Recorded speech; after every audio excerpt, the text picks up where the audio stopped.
So that was a great moment for me.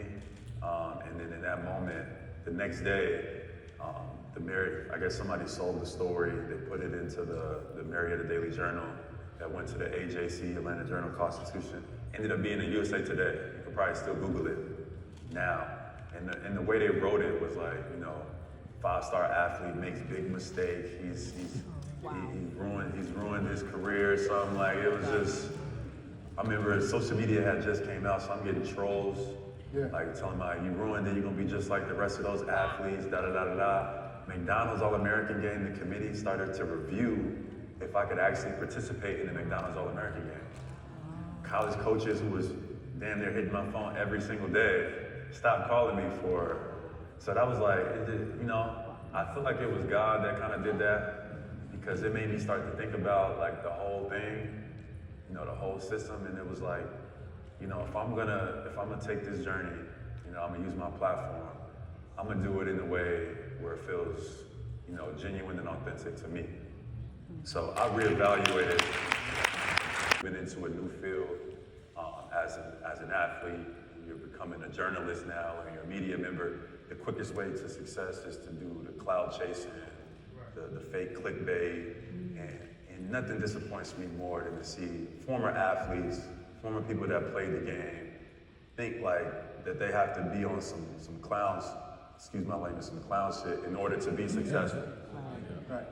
Like, that's the part that bothers me most, you know. And I get it, y'all are trying to get to the bag, etc. But y'all got to do better, man.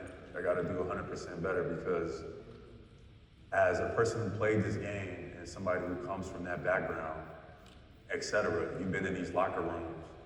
It looked crazy when you are now on the other side and you are taking these stances.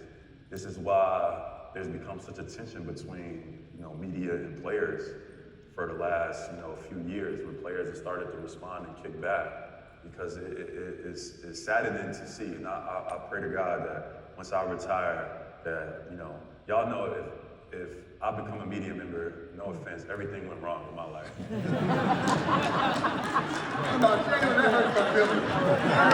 sorry. I'm sorry, brother. No offense. And it's not because I think all media members are bad, but the current discourse and the current energy that media has, it's not even media, it's not even journalism. It's like you're just recording controversy. You're just seeking controversy and clickbait. You're not even trying to get an actual story. You're just trying to see which was gonna get you the most views. It's lazy. Right. Now, I'll tell you. etc. Bringing them up to MIT so they can get exposure, get reintroduced to learning. That's something I look at scaling, going to different places, but also like here in Boston, the wealth disparity, tokenism, lack of opportunity, lack of resources, being able to take that to other places where that exists as well. I think is the plan. I think that my platform, I feel like is the variable that makes things a little bit different because the spotlight, people act different when they know the spotlight is on them. You know what I mean? Their character changes. It shouldn't, but their character changes when you put the camera in their face. So me being an athlete, knowing that I have the camera in front of me, knowing what we should be valuing and what we have been valuing for a long time, you know, but we haven't, you know, just now directing the attention back, and you see how people start to change their tone and start to switch up in a sense. But some of these problems and these issues been here for long before I got here. Now they're finally being addressed in a certain way, at a certain scale, with a certain level of media attention now, because you got an athlete or you got somebody, a prominent figure that's involved. So I think that's the variable, and I want to give my other athletes, other entertainers, people of that same prowess to be able to make that same commitment, because you get stuff done faster. It's not even like I feel like I gotta go out and prove. It's just like, y'all trying to play with me. Which one of the narratives, because I know what you're talking about, but which one bothers you more? Which one? I don't know. They all lazy.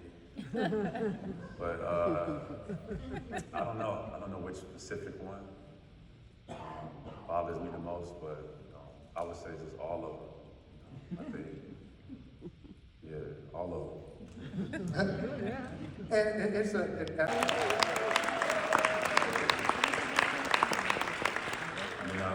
I've been here for 10 years, so it's like, Might as well. yeah, I'm a Bostonian. I'm That's part right. of the community. Woo! I'm also part of other communities, but I spent a large amount of my life, my adult life here. From 18, 19 years old, I'm about to be 29, 3 weeks. So Happy birthday! Thank you. So I spend a lot of time here, so I've invested a lot in the community here. I put my own capital, my own resources into Boston, my own time, my own effort here, because my grandma raised me to be like that, She passed away 2 years ago, but she was a community, she was a woman of the church, she was a social worker. I've seen my grandmother go knock on other people's houses, their doors, like chasing them down in order to help them. And people would be ducking my grandma, and she'd chasing them down, like, to go give them help or go deliver something. And she would be sending me, like, go around the back and go knock on their door. I'm like, it could be a dog back there. I'm not going back there. Do what I said. I'm like, all right. She'd be chasing people down to help them. People be ducking her because some people don't feel like they can take handouts or they pride or something. So my grandma would chase them down to help them. And I just seen stuff like that just, I feel like was a part of our upbringing. So feeding the homeless. My grandmother, we would do stuff where we go pick up trash, like in neighborhoods and things like that. Deliver stuff to elderly, to people who couldn't move around as good no more. She would have us, because we were younger, she would have us go get the groceries for certain people and go take it to them. Stuff like that. My grandmother was that type of person in the community. At the time, when I was a kid, I was annoyed, which is crazy. I was like, Grandma, they're not my grandma. Why I gotta go over there? Or all of it. But as I got older, I respected and admired my grandmother so much for all of that stuff. So I just carried it with me. When she passed, she had so many people that showed up at her funeral. It was people from all over that lived in different places. She passed away in Michigan, because that's where my family is from. Passed away in Michigan. She had people coming from Florida, people coming from LA, kids that she helped. She was a social worker, so helped them find what they wanted to do in college and all these different type of things. People came from all over, testimonies from everywhere, and it was amazing. It was amazing. It made me realize that's what life is about. And I got a platform, so it was like I feel like I got to carry my grandmother's light. So that's kind of where it is.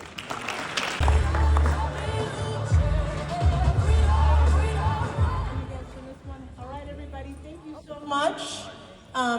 Thank you to Jaylen Brown, Michael Hawley. Thank you to all of our speakers, all of our vendors, our sponsors, and all of you for being here today. I hope the message came through that, together we can build Black wealth, and it's important that we think about the future, owning the next decade. So thank you for coming. There's a little reception here, but there's an after party at Race by Nia if you'd like to join us. And we'll see you next year at our next MBE.